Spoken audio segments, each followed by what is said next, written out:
Hey everybody, it's Cinnamon Cooney, your Art Sherpa, and today I'm going to show you how you can create this gorgeous image for the Self-Love Club, a gentle reminder that we need to love ourselves as much as we love others. I know, very hard work, which is why we're going to do this gorgeous painting as a gentle reminder that radical self-compassion actually helps us be better caregivers, uh, better co-workers, better friends in every way. And until you have your bucket filled up, you can't be any of those things for anyone else. So this is a painting to really help us center in that. And I feel like perfect timing considering right now when I created it, we're coming up into Valentine's Day. Now there's some tools I want to talk to you about before we get started. I used a number 6 precision Raphael. I also got a Posca pen out, but you don't have to have that. I did use a pouncer to make some circles, but you wouldn't need to have that. Then I got into my 1-inch oval mop. I kind of pulled the 6 catalyst in for a couple of things, but it was a lot to test. But the brush that was super important was my number 6 Raphael. Most of the painting was done with this number 6 round. It's the sepia from the Essential set from Raphael. So these are the tools for the brushes, and I'd like to go over the paint colors and everything. I am totally going to show you step by step how you can create this for yourself. So grab those things, come back, and I'll show you the rest of the materials. Today's class has an 8 by 8 surface, and as part of the Self-Love Club, I put something I think about myself that's positive. I think that I am kind. You could write anything that you think about yourself, like any positive idea that you think about yourself onto the canvas. I did this in turquoise, which was the phthalo blue, phthalo green, and a little bit of white. And that's just so that when I paint over it, it'll blend into the background. So that's the positive glow that I'm putting into this to begin. I have the colors Phthalo Blue. I have the colors Quinacridone Magenta, Cad Red Medium, Cad Yellow Medium, Phthalo Green, Burnt Sienna, Ultramarine Blue, Mars Black, and Titanium White. So let's just jump into step 1.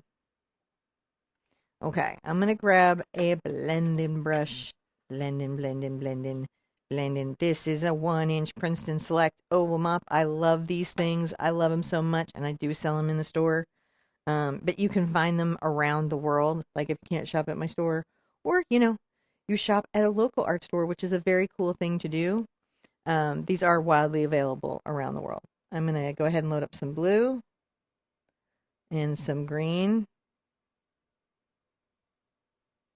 And down here on the bottom, I'm going to do this as a very dark color. Kind of going back and forth. It's going to kind of curve like this darker color.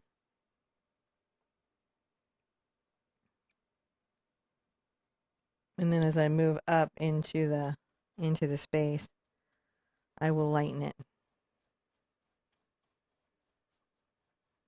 And this is, keep in mind this is layer 1, guys.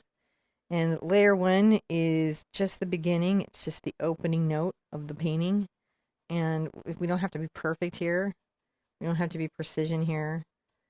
We're just putting in what's called a ground. That is an acrylic ground. In other words, just a color underneath all the other colors. Now, coming forward, I'm going to get really, really into my white. Add a little water to it. And I'm going to blend these two kind of together. And you can see why I will be doing a couple layers here just to set my background in the soft way I want it to appear. But this gives me that good start. Acrylic paint really sticks well to acrylic paint. So sometimes by starting with a ground like this, what I'm giving it is just a good start. And you can see it's streaky. It's not perfect, but it has a darker value at the base and a lighter value up top. And that's going to make everything I paint after this just look a lot better. I rinsed out my brush. I dried it off with the towel. I'm going to put it aside. And then I'm going to dry this painting before the next step thoroughly. I want you to dry your painting thoroughly before the next step. But know that your kind words and your glow is in there for you to carry you through the whole painting. So we're going to do another layer on here. And I want to say that one of the things as a beginner you might not know when you're looking at a painting or project is the layers or the steps that are involved. That's why this guided process is so amazing.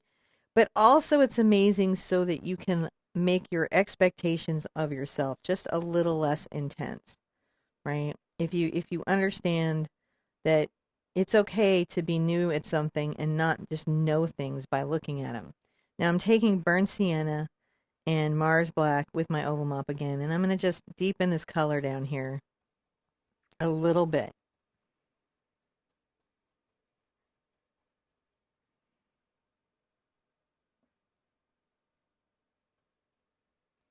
You can paint the sides of your canvas if you want. I'm really only coming up to about here.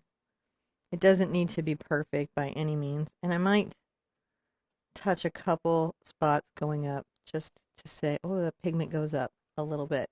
I rinse out pretty thoroughly. And now I'm going to come back to my Phthalo Blue and Phthalo Green and a bit of white.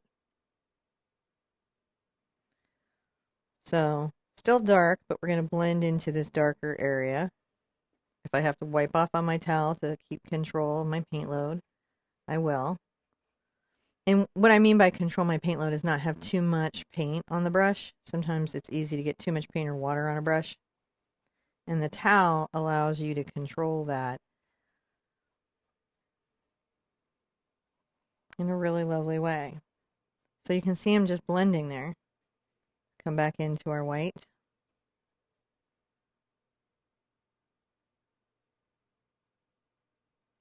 I'm just making a nice light turquoise here, which is the Phthalo Green, Phthalo Blue, Titanium White.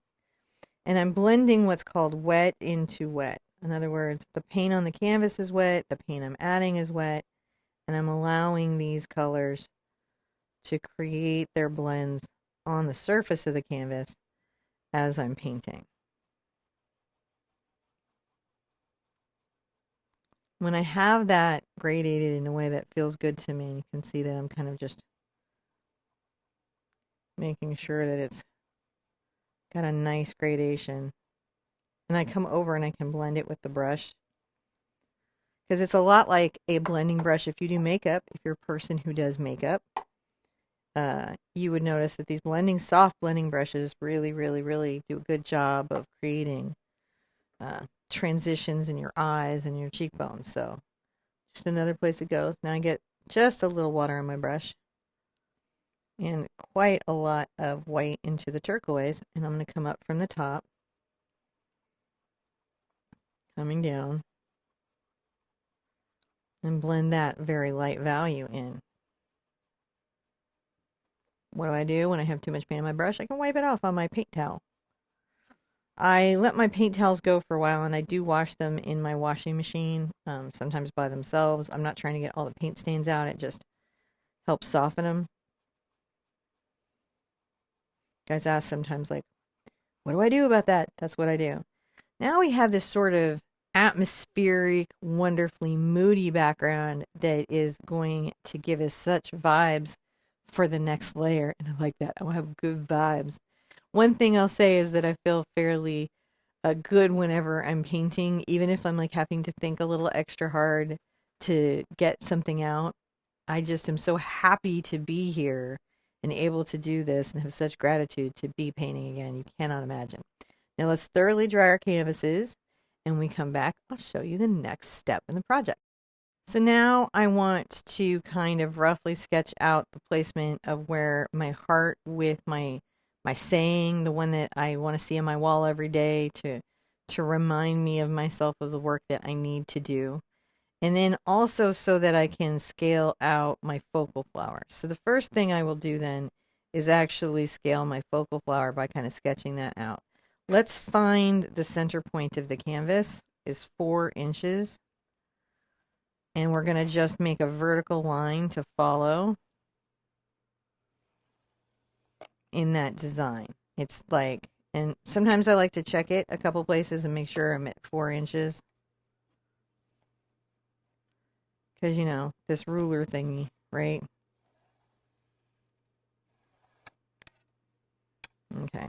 So once I know where my center line on my canvas is, and I'll see it better on the dark color than anywhere else, I'm going to sketch up my leaf. and fairly symmetrically do the same leaf. Now on this, this doesn't have to be the exact same on the left as the right. It should be like sisters, not twins, is what I would say. I'm going to make a little loop here for the center of my tulip. And then I'm going to make a bump and a bump. You guys have the traceable, so if this is uncomfortable work for you, no worries. Just use the traceable and one of the many transfer methods to get it on the canvas. And if you're like, but I don't know what those transfer methods are, that's okay. That's super duper okay. I have video for that. I have many videos for that. I don't expect you to know everything. You can't know everything. That is not how learning how to paint works. So once I have the tulip where I feel like, oh yeah, I'm pretty good with that, then I know I've got a heart here and a heart here. And the heart that's here is what's going to carry my message to myself, so that on a bad day, when I'm struggling, I can see that message. Now this is done with the chalk, but I'm going to actually paint these lines a little bit with my turquoise so I can see all of this better with a round brush. So if you did the traceable, you might want to do this. I'm going to take my Phthalo Blue and Phthalo Green here and just make sure that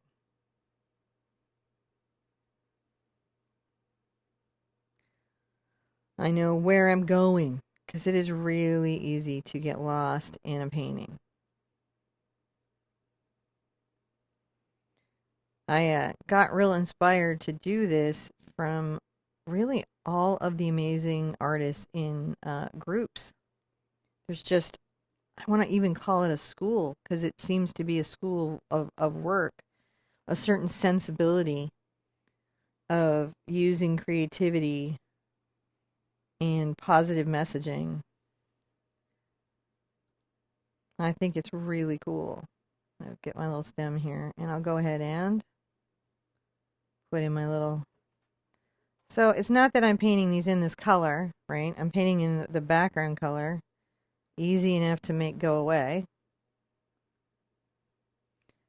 But enough so that I can kind of see what's going on. Because if I can see what's going on, I can figure out what I want to add to the decor of the piece.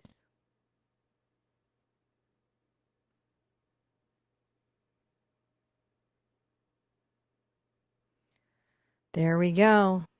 That's just sort of the anchor for everything. Now I want you to dry this thoroughly and come back. I'm going to show you what we do next. So now I want to plant the garden around this thought that I want to make focal. And just as a general reminder, I just changed my water off camera, and you may want to change your water at this stage if you find it's very, very dirty. I have a 3-bucket system, so I always have some clean water, but my center was so dirty that I had to change it out, and yours might be that too. Now, we need to kind of decide some colors in the center, and I think I'm going to start with a little bit of a coral or a peach, and that is going to be orange with white added to it. So let's come here and pick a place and plant a flower. Or at least give ourselves the face of one. Just a little circle.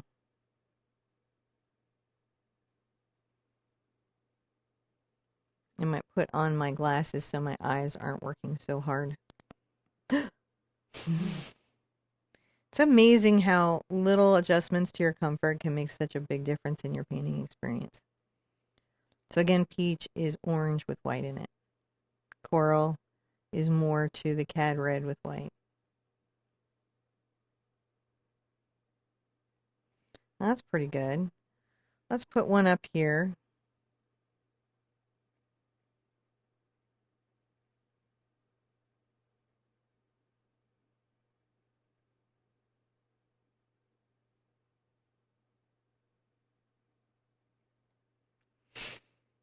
And maybe another one right here. going off the canvas halfway. That could be enjoyable. That could be also something I regret later. Has potential. Could go either way. Now I'm going to want to mix up some nice green. And I'm going to come right off of here and paint a thin line going down. I use my pinky as I drag my hand to steady it so that I can do an even brush stroke. That is the hardest part of this whole thing. Right? And like even at the bottom, I'm starting to be like, I gotta thicken it. Now you know what? I think I'm not gonna draw the stem over here. That isn't gonna make me happy. It's gonna make no one happy.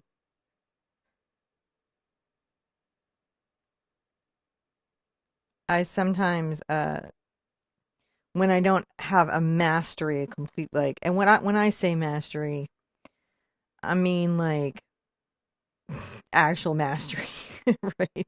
Like there's some people out there whose lives have been dedicated to a craft like toll painting or something to a degree that you just sit there as a talented creative in awe of the work that they put in. But sometimes if I don't perceive myself as having a mastery, I'll play it down like, oh, I'm straight line challenged. I mean, but I can surface down a line. My my worries about it, let's get some yellow into our mix now, are really kind of just an insecurity that comes in when one's painting. And I think everybody has them. Every artist has them. Professional artists have them, you know, um, about something. Maybe not what you would be worried about, but they're worried about something.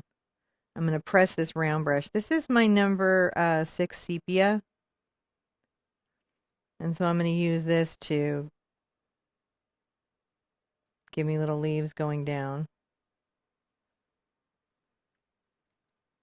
Right? This will be a nice gardening because it'll have little leaves. And I'm going to be very symmetrical because this is a decorative piece. This is, there's a word, there's a term that sometimes refers to artwork that comes from this perspective, but people always mistake it for meaning something insulting, which it doesn't, which is primitive, sometimes even outsider art. And all that means is the techniques used are intuitive, natural, and generally self-taught. Right? So instead of being traditionally educated in a kind of classical Western philosophy of art, you're just like got some art supplies and painting at home, and through practice and hard work got good at it, and you have a painting style or technique that is very different maybe from somebody who went to art school. Not better or worse, just different. So sometimes art terms can be alienating when actually they're designed to just dialogue better about a particular aspect of the art experience. I like that. That is not going badly. Let's do the same here. Now, I've got my outlines, so if I have to paint over something, I will, though a lot of times I will try not to break a line where it's not necessary, though here I may paint a flower directly over these and push them back into the distance in that kind of a way. Be kind to yourself as you're doing this technique. Try to avoid criticizing your brush strokes. And instead, try to appreciate the flowers as they come together. Now, I want this to be behind, so you'll notice that I'm sort of fussy painting that behind.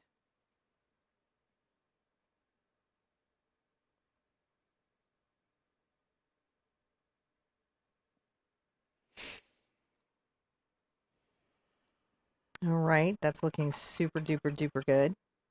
I'm liking that.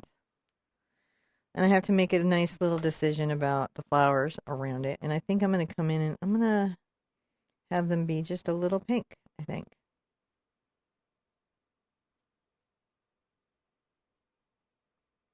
Very, very light pink.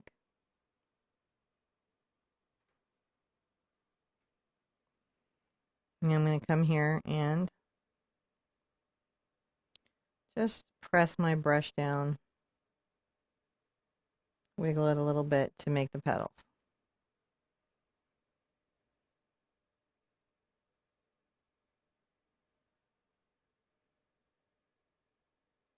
Kind of going around the sundial.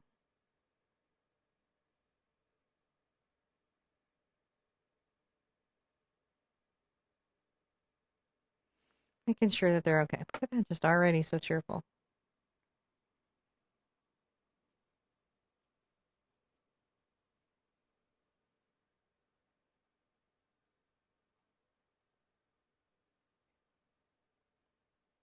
I got a little too enthusiastic with this one, but once you start, you have to just continue on, in my experience.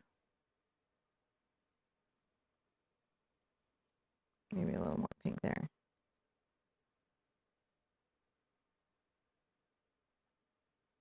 Push in and pull out.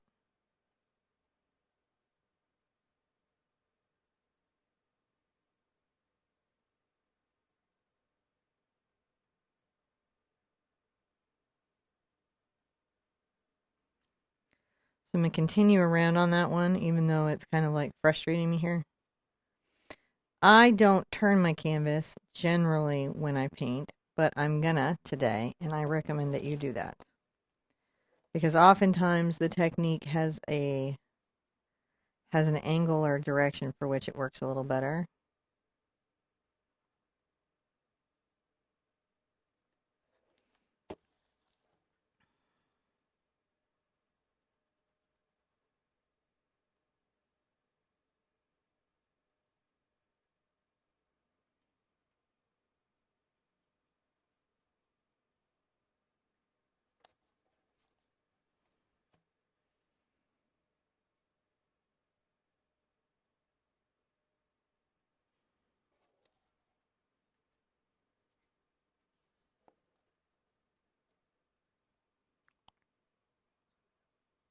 Back to the first one again.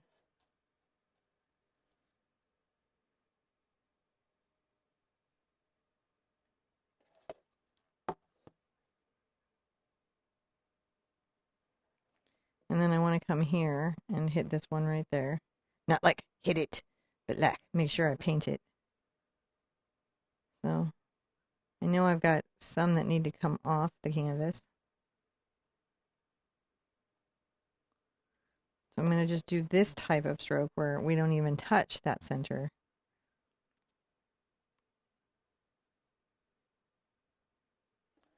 And that's pretty good. Now I'll put that back where I had it. And I'm going to come in the center of, I'm going to grab some of my Cad Red on the toe of this brush, this number 6 sepia round.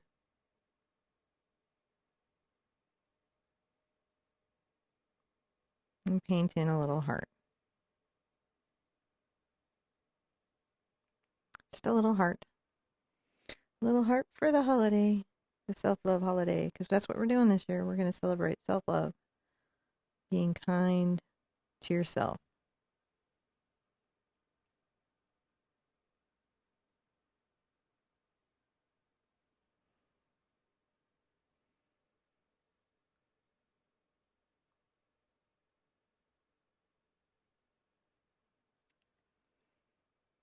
That is looking really good. Okay. Wow, we did a lot there. You need to congratulate yourself because that was challenging. Now take a deep breath. Let it out. Check the tension in your body, and then we're going to dry this thoroughly, and I'll show you the next step. So something to keep in mind, and something I want to be really candid with you about, is that this is challenging mentally. Creating these types of pattern paintings are really good for your cognitive health. Just the process of filling in and finding places to put things. It has a bit of a meditative quality. It is really good for helping your neurons connect if you need some neurons connecting. I think it's just one of those things that there really isn't enough of, in my opinion, and But if you're feeling challenged, no, hey, I'm feeling challenged too. It's challenging. So it's okay for it to be like, wow, this is much more than I expected. Let's do the next set of flowers. I'm going to continue on with my round. And this time I think I'm going to get some yellow and a little red and make a bright orange.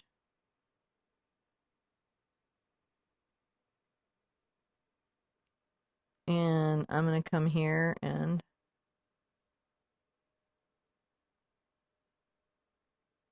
kind of do like a upward facing little dot. This will be for like a daisy.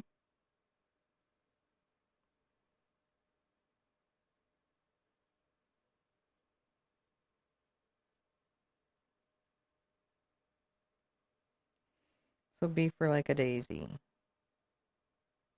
This one will show just a little bit kind of going up. So we'll have them down and up, I think. And looking for a spot to put one. Maybe right here.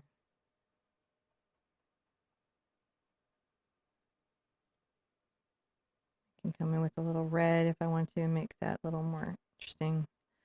All right, rinse that out thoroughly.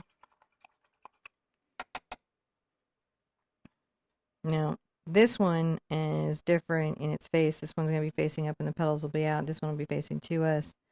This will be facing kind of upward and down. I want to do my stem trick again. Different leaves, different stuff, but I still need to have a good stem.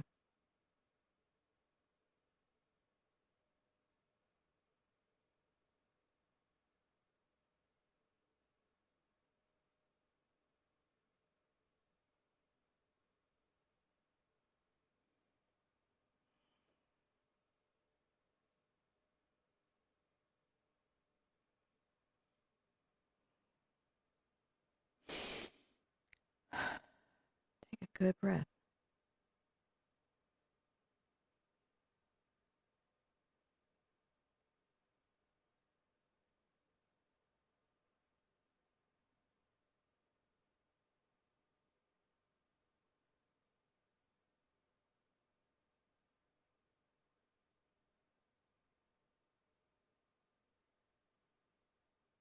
Looking pretty good.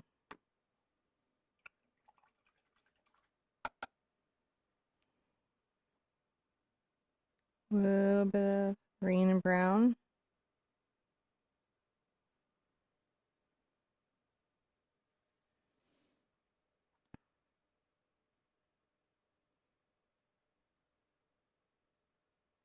Come up with a little upward. Thin leaves. Different types of leaves.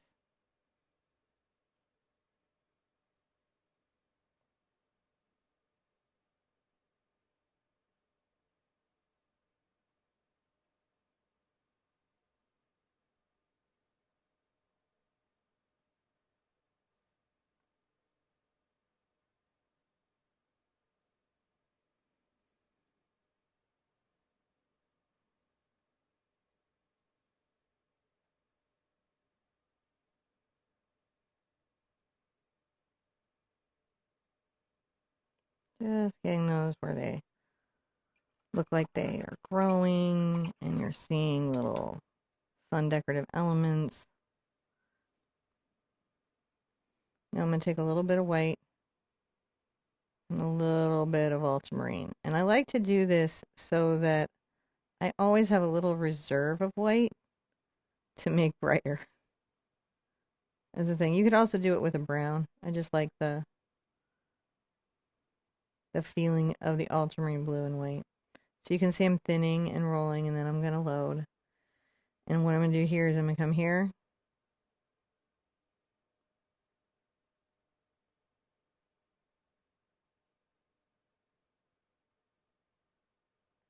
Okay. And then we're going to come here.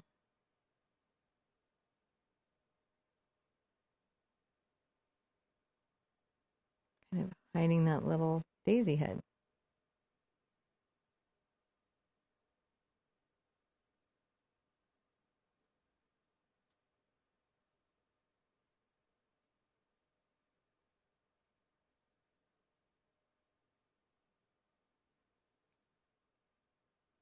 a little bit there.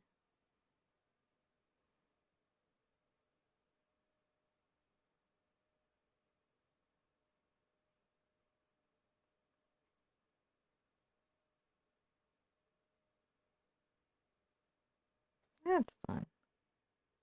Those are happy.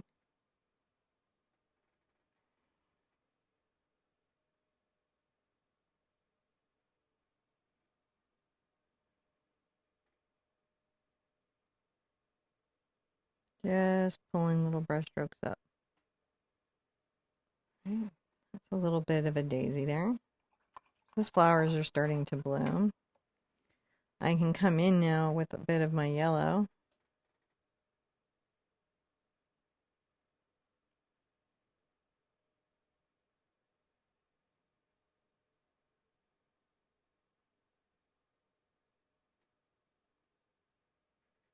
And that cheers that up just a bit. Now we can dry all of that. Well, we are cooking with fire now, aren't we? We're starting to see our botanical and getting ready for our words. And I think that that's pretty good. But let's dry so we're not dragging everything everywhere. So another layer that I can do is kind of a easy rose. I teach this class a lot. I'm going to take my Quinacridone Red and my Cad Red together. I'm going to come right here and I'm going to make a little C-stroke. Fit one around it. And then as I'm coming out, I'll grab a little of my yellow and white.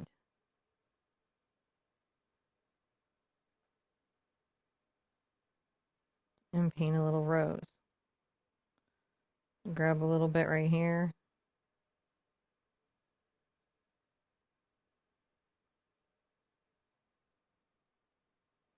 Sometimes I grab a little white.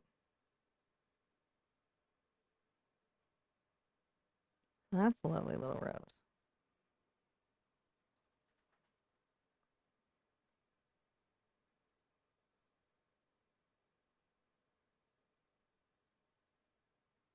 Let's grab some pink and white.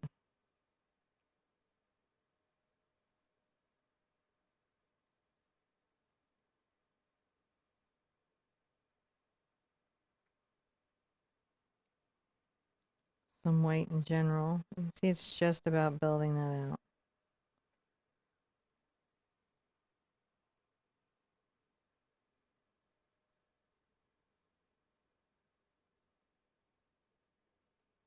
Now I like those, and that looks really good, and I want to put some over here.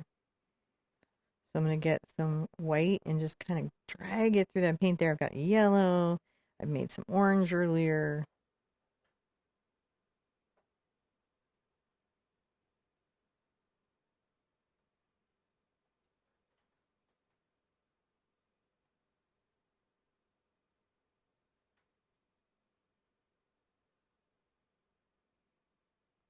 I need to grab a little white and work that center.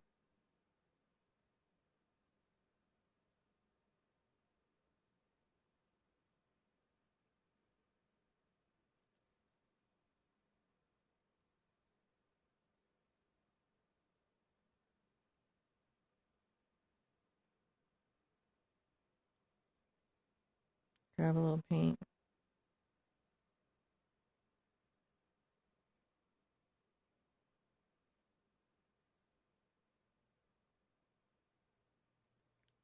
I have a pretty thick load of paint.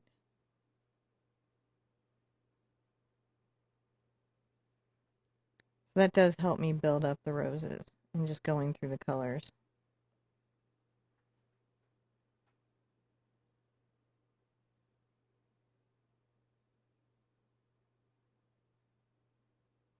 Right. You know, take a look at your roses for a second and make sure that you like their shape. If there's an area that doesn't read clear, you come back, go right over it. You can improve the readability.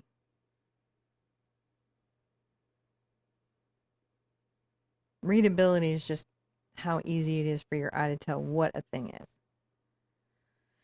And every artist fights readability. Like sometimes the reference photo just has, right, a terrible, ugly mailbox in a wrong location. That just happens to us artists. The world is not getting itself ready to be our subject in painting. Is sometimes it puts a weird little bit of ugly in the middle of the world, and we have to learn as artists what we have to edit out or the things that we have to change to make the piece seem um, as good as it is. Now let's dry everything, and I'll show you what we do next. Let's think about our center tulip just a little. The first thing I want to do is I want to take a little of my white over to my Cad Red. Maybe we can even get a little orange into it, mix, and make this nice warm pink. I'm going to come here and just paint this leaf in and that other leaf in that solid warm pink.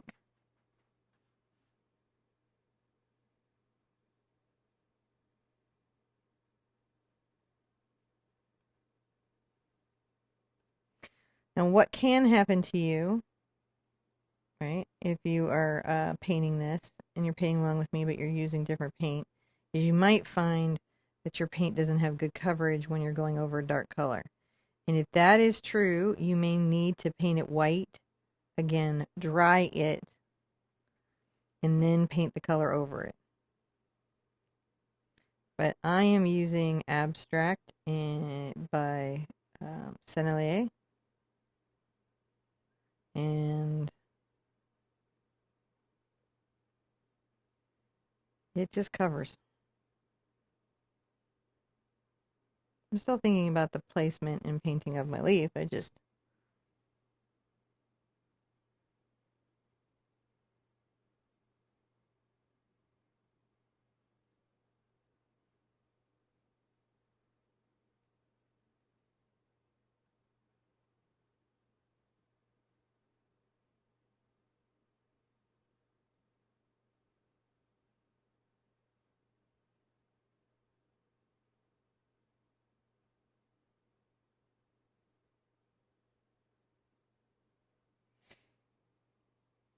maybe a little more red on here.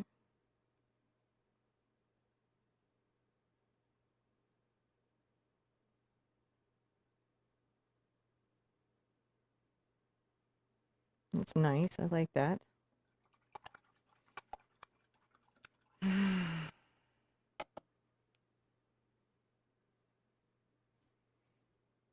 Okay, I'm going to make a orange here that's very red. And come here.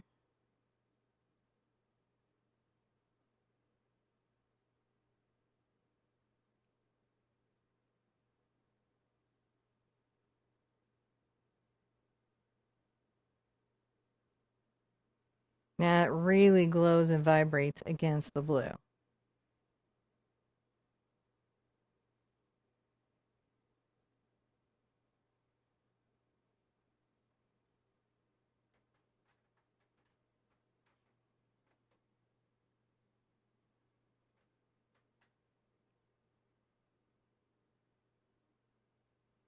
It's okay for you to paint that delicately or thoughtfully. That's all right to do. You're allowed to have a minute and a breath.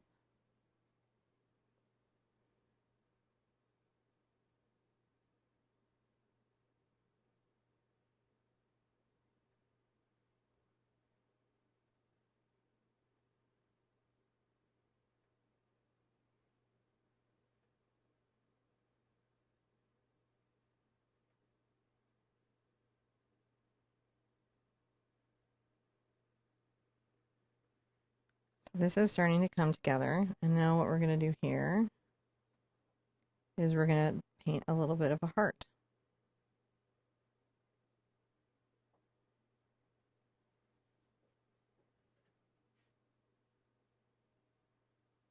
Because the painting is about being in the self-love club. A hard club to be in, by the way. Not easy, I gotta tell you. But everyone is welcome. And we're all here to support you to do the work. Because it's work. Easy to love others. Ooh, sometimes. But mostly pretty easy. At least for me, to love others.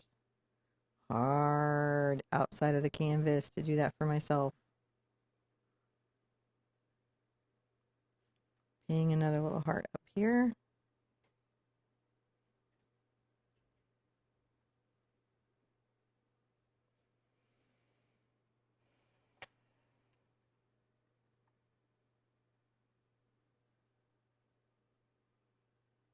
Could get a little more water so I have better flow.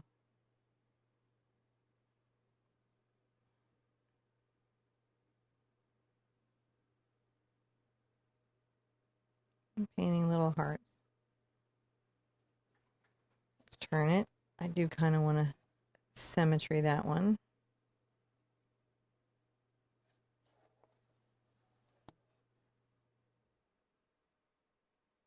Doesn't have to be perfect, but it's just nice if it's kind of going on around.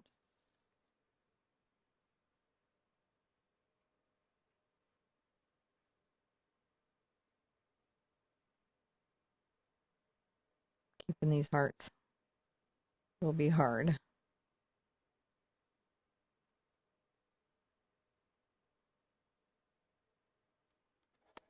And then I'm going to flow it here and kind of fill up the area with some hearts as well. Because why wouldn't you? When you see a heart, you think about love. Hopefully you think good things.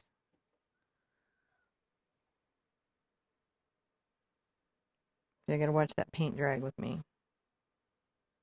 think I'm gonna leave it there for the moment. Now I'm gonna dry everything because I don't want to drag it all over the canvas because as you can see I'm pretty heavy-handed. So, and what that just means is that I put a lot of weight in through my body into the brush and into the canvas. So I've got to dry everything to counter that. So I'm going to come here now and grab just a little bit of my white. And I'm going to get maybe a little of my yellow. I'll mix those together. And I'm going to paint just inside my tulip. Very carefully around my heart.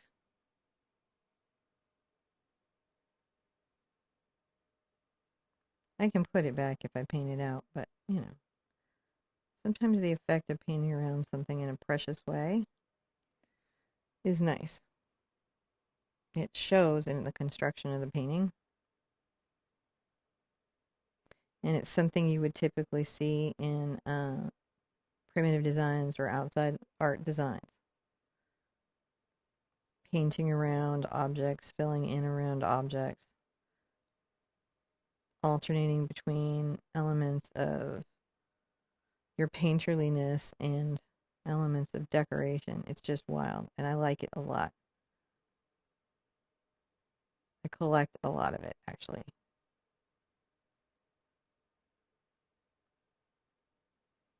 But it is a demanding kind of little art sport, so sometimes it's easier to do, I mean, easier to say than do kind of a thing.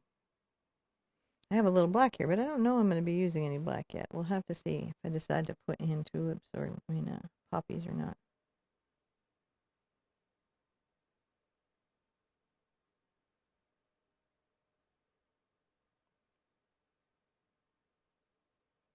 There you go.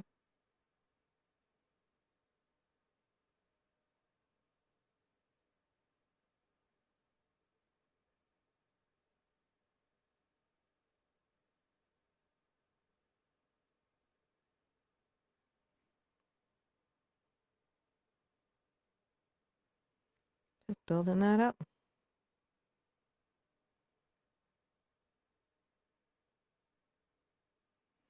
You can be as meticulous or loose and fanciful with this as you want. That's the other thing I want you to know. This fits you. You don't fit it. If you want to be looser with your flowers, be looser with your flowers. If you want to be very tight, very ordered, and tidy, do that. There's no wrong there. And rinse out pretty thoroughly. And come here and grab some quinacridone and thin it on my brush. In other words, I just get some water from the bucket and then I incorporate that through. I will wipe off.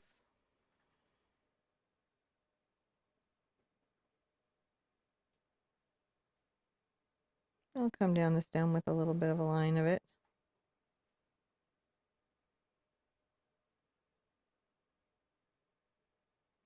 And outline the leaves with it a little bit.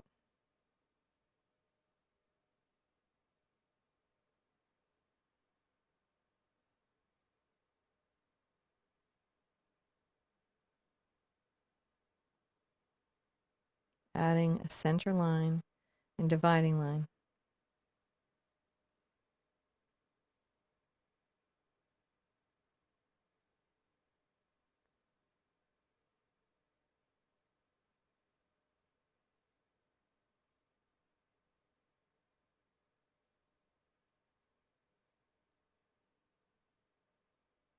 Center line and dividing lines. Now decoratively, you can leave it like that, but I actually am going to come in and join them up.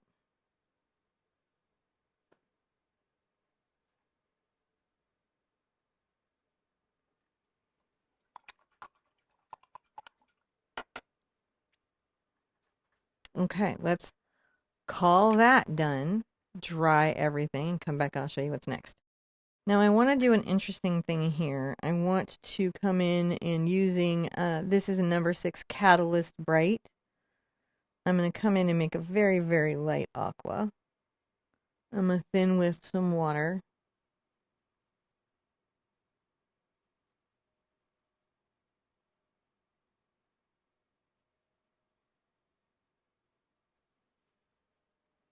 And paint the heart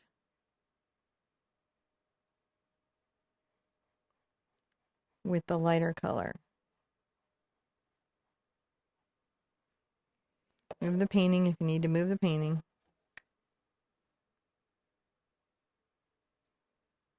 The painting moves, you don't move. That's why I used to have a turntable, was to try to get that idea across that your back doesn't move, your neck doesn't move. You're not supposed to be doing contortive twists in the middle of your art. And I'm not aware of art yoga, though that probably exists, because once I recognized goat yoga was a real thing, not a made up thing, I realized all yoga I have ever heard of is real. Doesn't matter how improbable the yoga is, it is real. So there probably is art yoga. And probably one of you is an avid doer of art yoga. And right now I was like screaming at the TV, no, art yoga is real and it's the best thing ever. But for the most part, if we're not in some type of guided art yoga, we should probably move the canvas.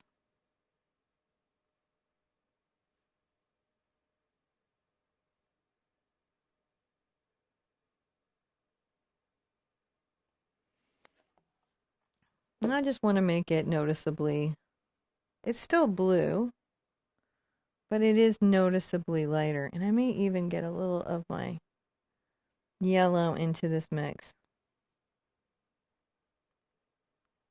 Kind of paint that in as well, so that's sort of a glowy, very painterly little space. That's nice and bright and cheerful and worthwhile. I'm rinsing out my brush in every way I can here. Okay. Dry this thoroughly. I come back and show you the next step.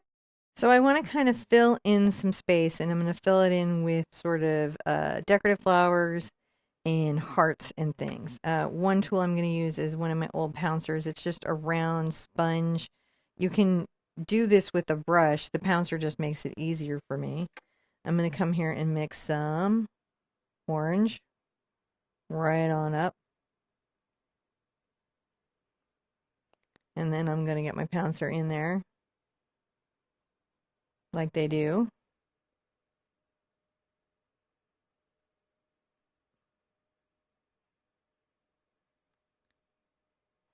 And I'm going to come through and fill some areas where I was like, oh, this could use something, this could use something.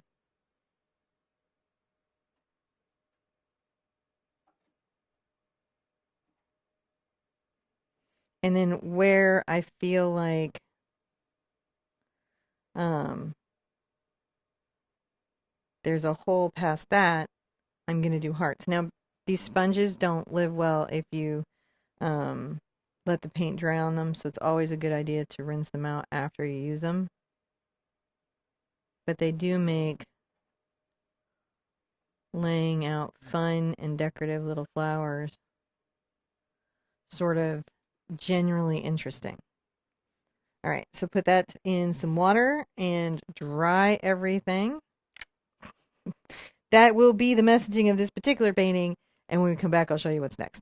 So now I'm going to go back to, I've still got my number round 6 by Raphael. This is the sepia. I have this set, by the way, if you're looking for this brush, I have that in my store. You don't have to get it from me. Again, I work with brands that have been around for hundreds of years, so they have good distribution around the world. But if you want to get from me, you can. All right, I'm going to come here and make a vertical line, and I need to leave room for a heart at the top of it. And this will finish off this sort of center focal botanical area. Let's kind of tip this to the side so I can do both. So a little big and a little small. That's good. And back to where we go. Coming up out of that. Super fun. And then going to do a little heart. Just paint a nice heart.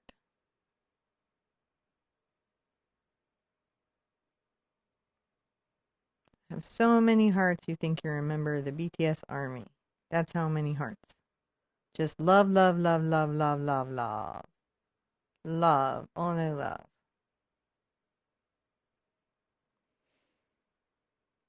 And come here and grab a little of my red and yellow. And come around this circle.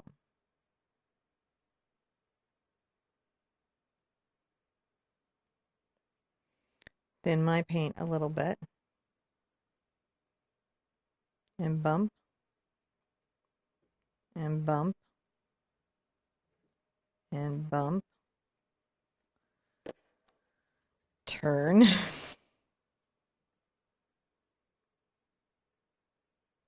And bump.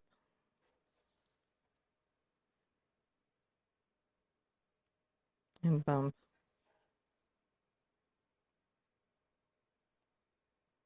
And bump. And I like that so much, I'm going to do it again. Go around my circle.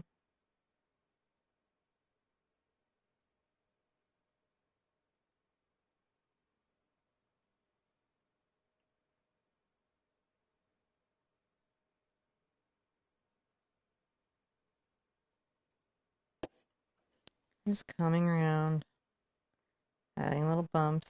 These are like little petals, right?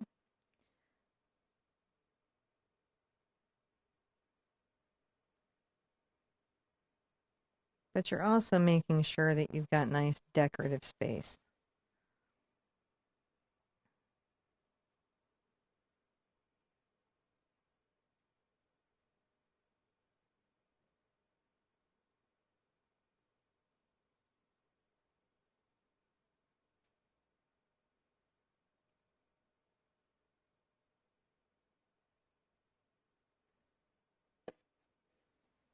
And I come right here.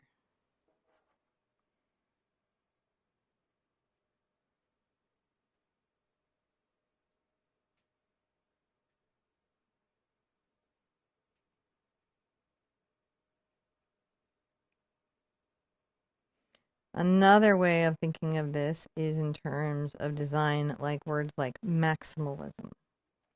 In other words, those are words where we're talking about creating a space that is full, balanced, but full.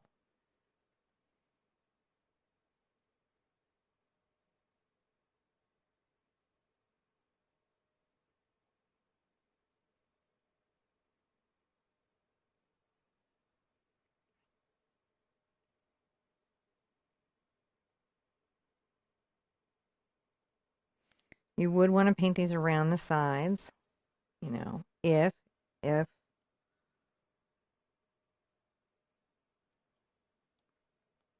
you're not framing. You might want to paint some of the flowers onto the frame, even if you are framing. Nobody's going to be sad about either of those choices, so enjoy it. And honestly, this is for you, right? This painting, this one you're doing for yourself. But maybe not, actually, now that I think about it. I would do this if I knew somebody that was having a hard time. I might paint this for them to help remind them that they're loved and worthy of compassion. And whenever I say that, somebody brings up some circumstance where a person is not worthy of compassion in that moment, and that's okay too. Because you don't got to be the one to give them compassion. If you have somebody in your life who's been so awful that you don't know how you could have forgiveness or compassion for them, remember, it doesn't have to be you. You don't have to be the one to give them compassion, but you should give compassion to yourself. However, everywhere that we can give compassion to others, I think it's a good idea. I think it's pretty hard to go wrong with that. But not every circumstance is the same. Not every moment or relationship, and that is okay.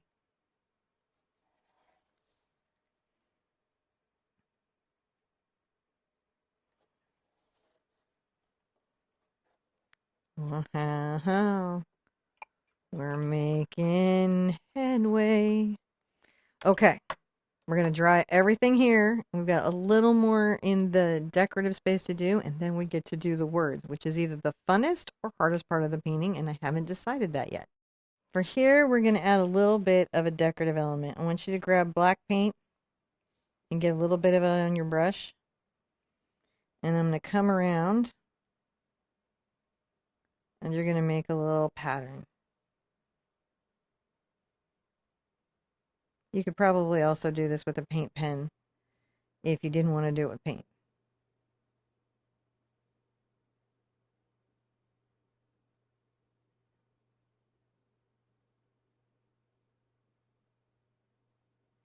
We're going to come back and look at that. It just adds a little zizz, a little zhuzh. You need to love it when your painting has the zhuzh. This painting does have the zhuzh. I love that we're doing these self-love paintings coming up on Valentine's because I think that's such a hard holiday. I think it's just a weird. I know the greeting card company made it up, and we all just thought, "Yay, chocolate!" And then the chocolate got expensive, and the flowers got expensive, and now we all just wait for half off flower and chocolate day, which is the 15th, my favorite holiday. But I mean, it just got away from us, I think, and created this like obligation of social, like you got to have a thing to do and a person to do it with. And you know what? Sometimes the best person is you in that moment. You know, maybe go out on the 15th, right? And then just treat yourself to some self-love and some candy and some flowers because you're worth it. Look at how these little dots add an element. Everything adds an element.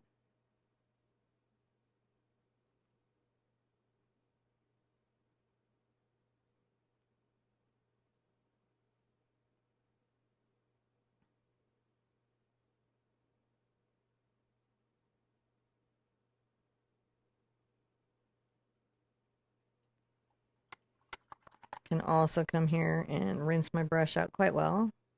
Grab a little bit of white. I'm like on the, give some white to these petals.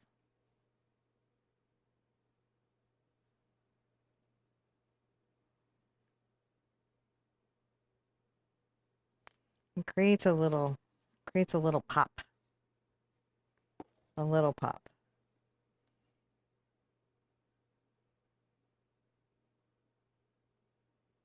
And that helps the little petals come forward. I don't do it everywhere, but it's just nice a little bit, a couple of places. And then let's get some little magenta and cad red together, but much more magenta this time.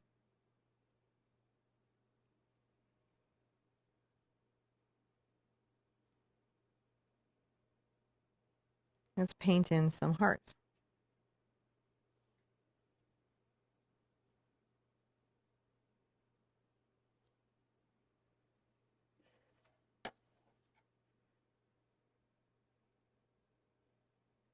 So I'm not going to do the same colored hearts all through the painting.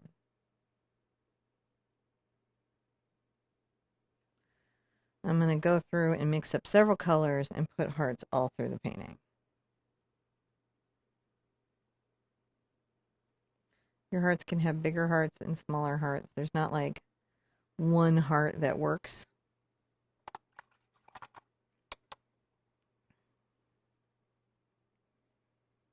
I really, really like it when the orange and the pink get together.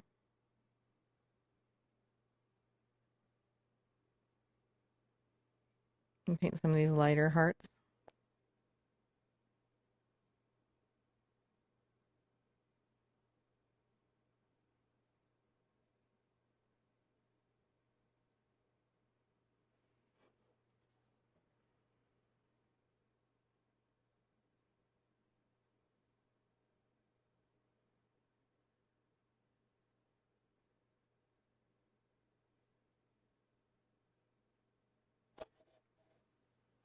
Just putting hearts here and there. Looking for a spot that needs a heart. We're sprinkling love around like it's confetti. This type of work is a good type of work if you've got a friend in the hospital and you want to give them something to cheer them up. There's a lot of rules around art where it's going into a medical setting. And while the red would normally not be allowed because it's such a vibrant, full of life piece, it would. What you're thinking about whenever you're doing art for anyone in a medical situation is the type of mental state the art brings them to. Does it bring them to a mental state that's conducive to healing? Or is it distressing? You know, and a lot of weird things can make art distressing, like if it's a path leading to a wall, that can feel overwhelming for people when they're looking at art.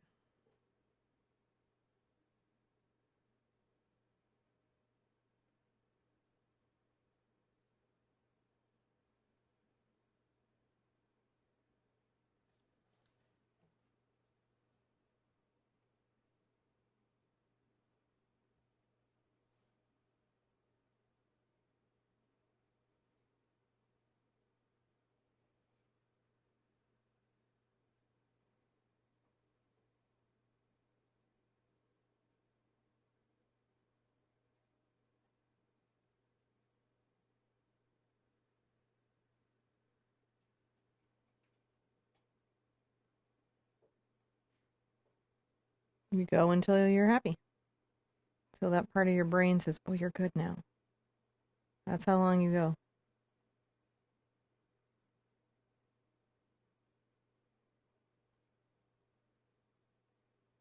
Okay. Think. Yeah, my brain's happy. So my brain's happy. You could keep going if your brain was not there yet. It's all good. Whichever way you wanted to go. Now I'm going to give you the last piece de resistance through here. I'm going to get some white on my brush. Very carefully, between the black dashes, add white dashes. This type of high contrast patterning is very important for this type of work.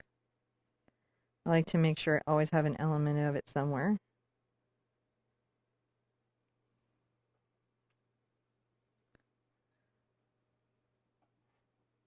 I have roots in both an outsider art background and in traditional art, and that really allows me to enjoy and see the value of both worlds.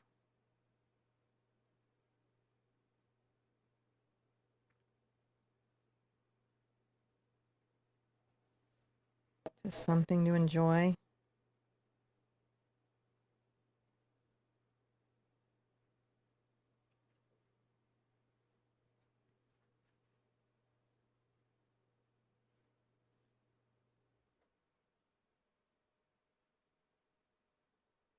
I want you guys to know I have so appreciated your support. Yes, of course, the support of being subscribed to the channel and coming and watching, but just all of the words. I am reading all the comments as I can. Sometimes I, have to be careful and not let myself get overwhelmed, but it's my goal to read every single one. I'm not going to be able to answer them all, but I want to make sure that I'm really present for each of you. Oh my goodness. Well, isn't that just even better than we hoped? Even better than we hoped. Okay, now we are going to dry thoroughly this canvas. I'm going to come back and show you my best guess at how to write the words in your heart. So there's a lot of ways to do lettering. You could print out your favorite font and trace it on and paint it in very carefully. You can use a brush that's the shape of a calligraphy pen, which I'm going to demonstrate here. And depending on your calligraphy skills, have quite lovely lettering. I like to take, I've got my 1264 pad out.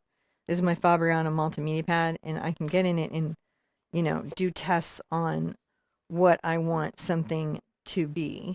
And I'm going to try two brushes. I'm going to try my number 4 Artist Loft brush and my number 6 Raphael. And I'm going to put my glasses back on so I can see what I'm doing. And I'm going to do some test lettering before I put it on the canvas. Before the canvas, we're going to do some test lettering. So I'm going to start with my bigger brush, and I'll use my black. And we're going to see, like,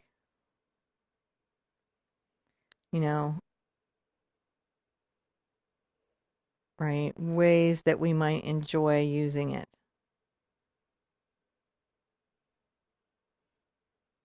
If we don't like it, then we're going to come aside and we switch to our other brush.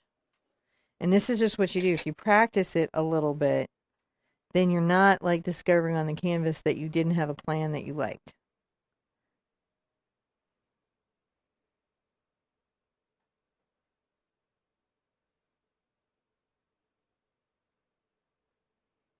So I might like it like that.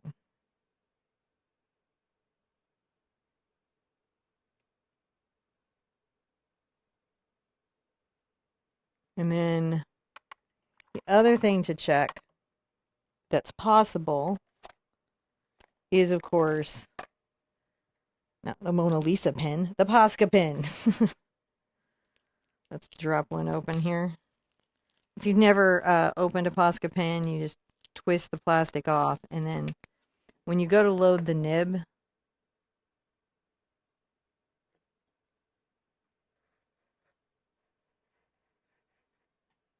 so you could do something like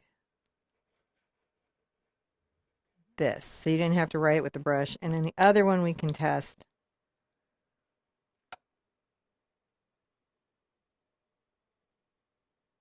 is the round brush.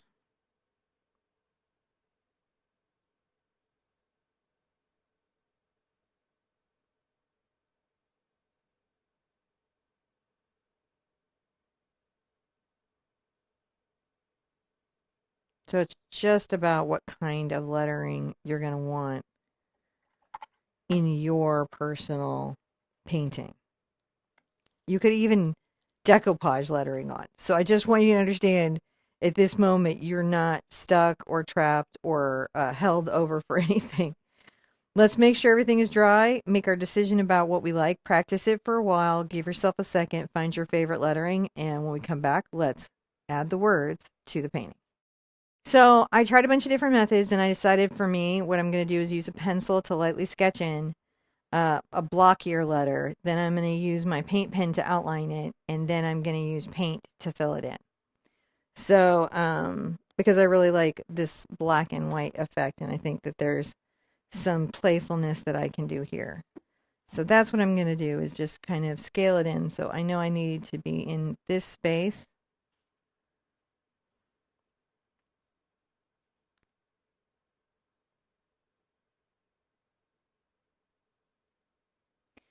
And that's just something that, sometimes you have to do. You have to kind of think about, how do I want to do this? There's so many lettering tricks out there. There's like whole lettering videos that are satisfying to watch. I'm going to just try to freehand mine in.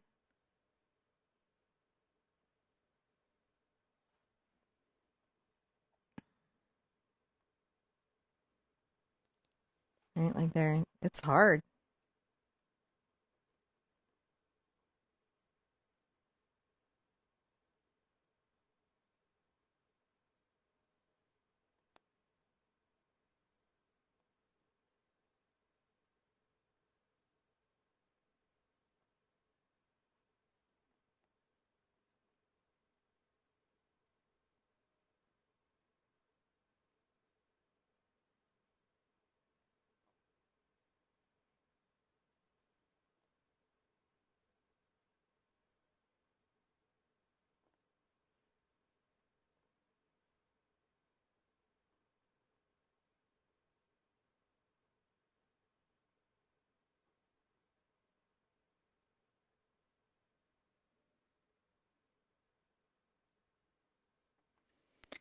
Then once I think I have it in, I'll come back up backwards the other way.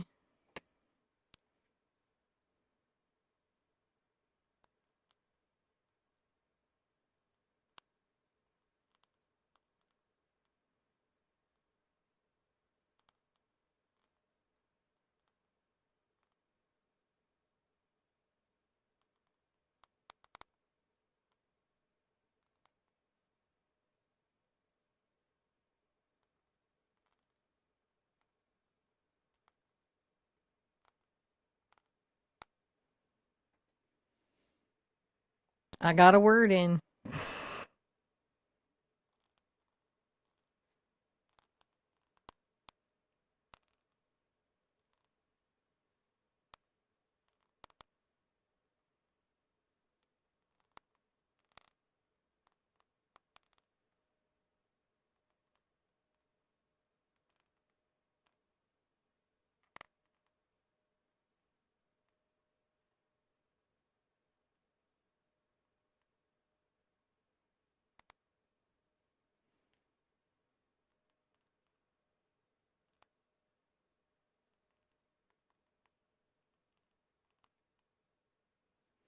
It can be hard to use the pen. It has a tendency to splatter, so nothing is like an all easy solution.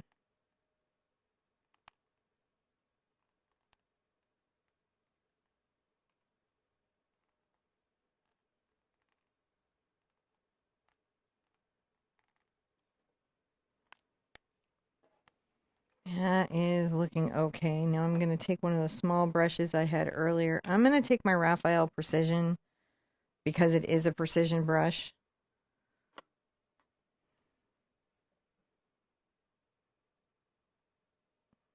And I'm going to make sure that I've got some black on here loaded, but not like too watery.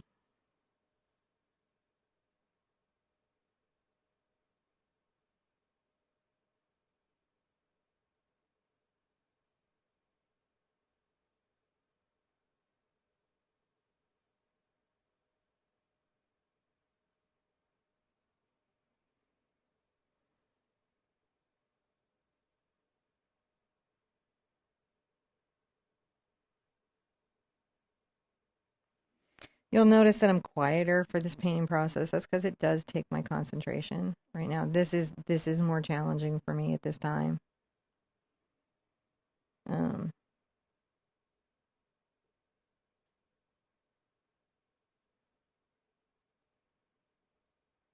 One of my groups that was working on my cognitive processes was just about me completing projects, being able to start them and complete them, because you do get so fatigued.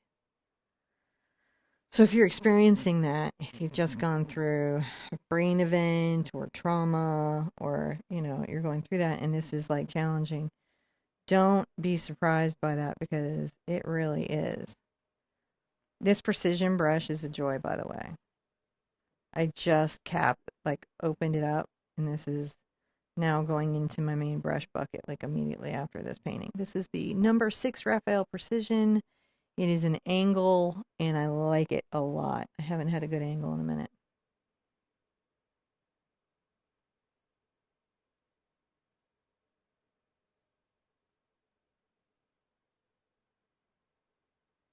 Now I can clean up the lettering by coming back with the light aqua um, background color.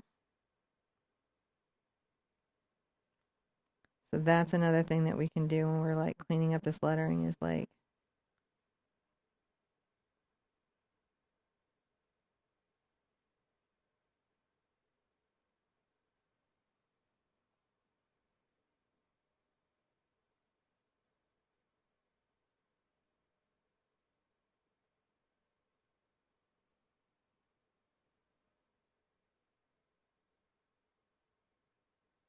right there in that B. It might be easier to just paint the little holes back in.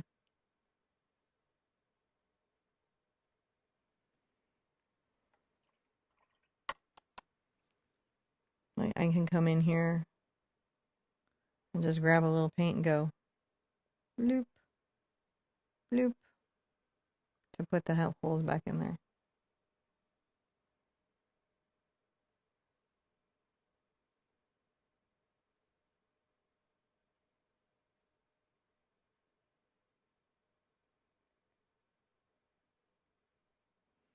Just a little bit of cleaning it up.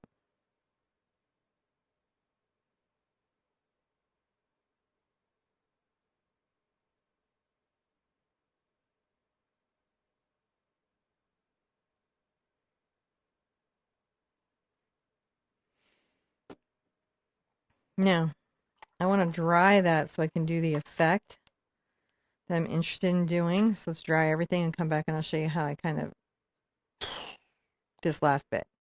All right, I want to kind of carry some of this patterning into here, and I need to think about how I want to do it. So the first one I'm going to do is I'm going to take a little bit of red, and I'm going to see if I can't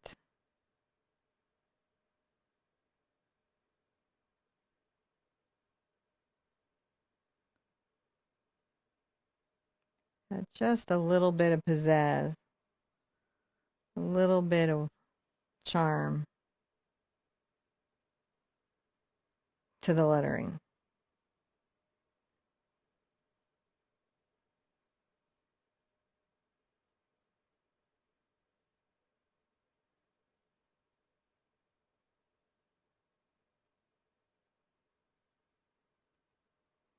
That way it looks like it's part of our painting. It has the consideration that, our painting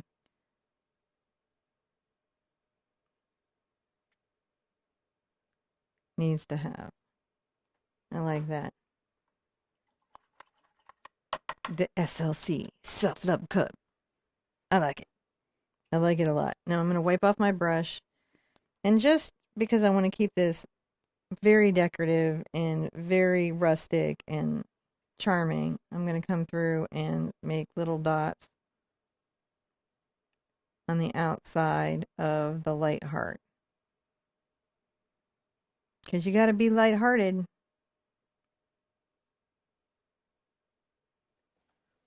Let's kind of turn that around, cleaning up whatever we need to clean up in here.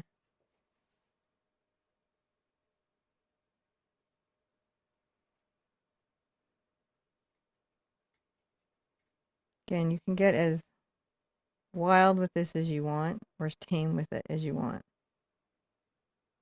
It's your garden. It grows the way you want it to, that garden in your mind. Sometimes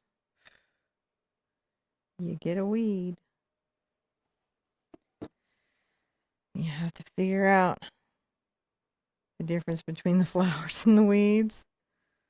Oh my goodness, the good thoughts and the negative thoughts. And then you've got to really spend some time thinking about the kind of experience and energy people are bringing into your life.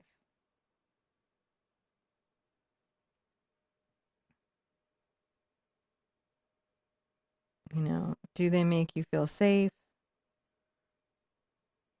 You know, I'm lucky. I have an incredible support system. My family makes me feel very, very safe. But not everyone in the world makes me feel safe. Some people make me feel very unsafe.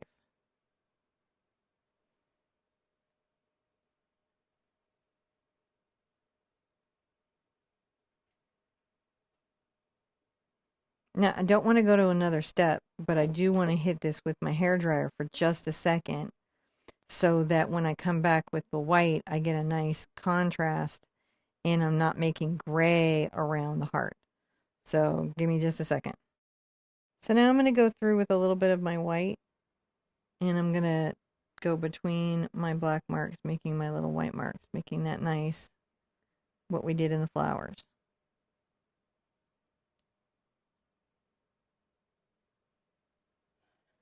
Just kind of bring that around, right?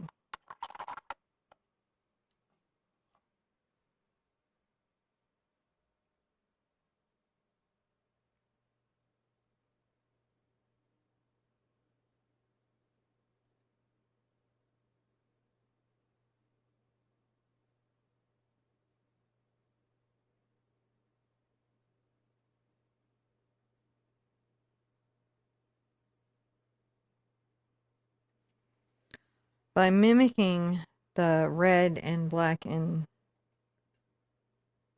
yellow design that we had there, we integrated actually a little more.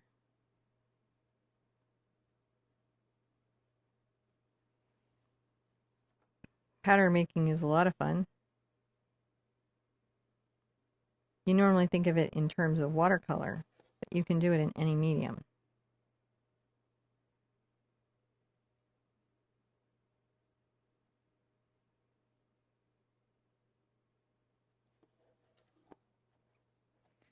Now my little letters here, I'm going to grab a little white.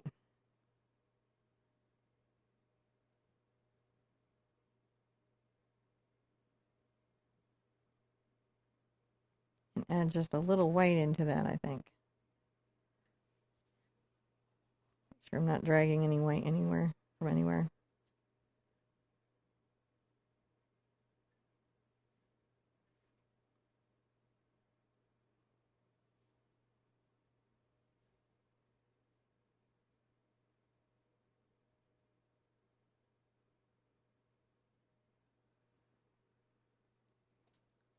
Every time we add a little detailing to whatever we're doing, it just becomes more important in the painting.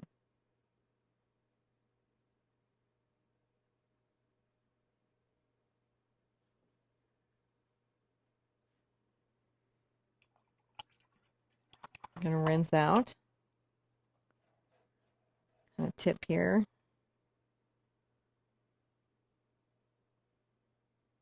Grab a little bit of our yellow and red to make kind of a fun little orange.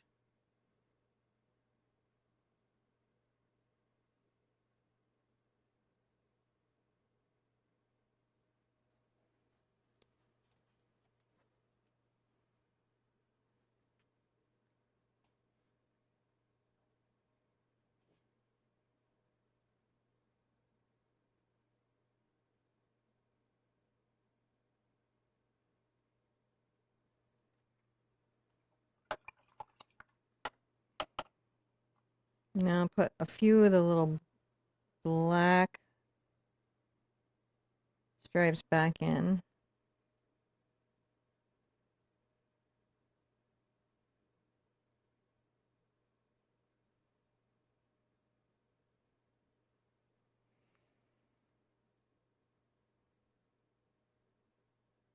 Which I may lack in font work, I make up in creativity. But actually, like, for real, that does help being able to do that. Now, we're going to dry everything still in this step, and then we're going to outline this with our pen, but we don't want to try to outline it until it's dry. thoroughly. So let's have it thoroughly dry and outline it with our pen. So now I'm going to come in with my pen and just very, very carefully and gently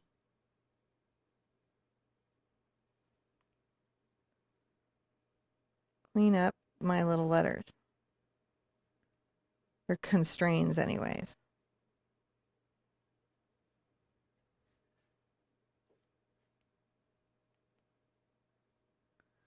I try not to go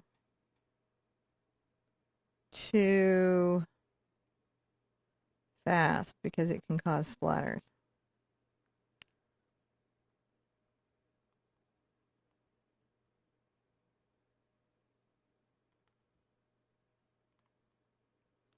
Another great way to do lettering is if you have a Cricut, you can create a stencil and then you can paint very ornately.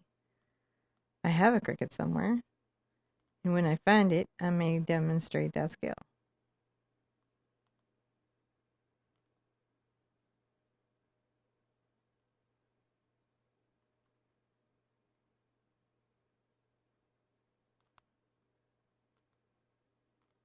You know, we're just cleaning up our letters, making sure they look nice.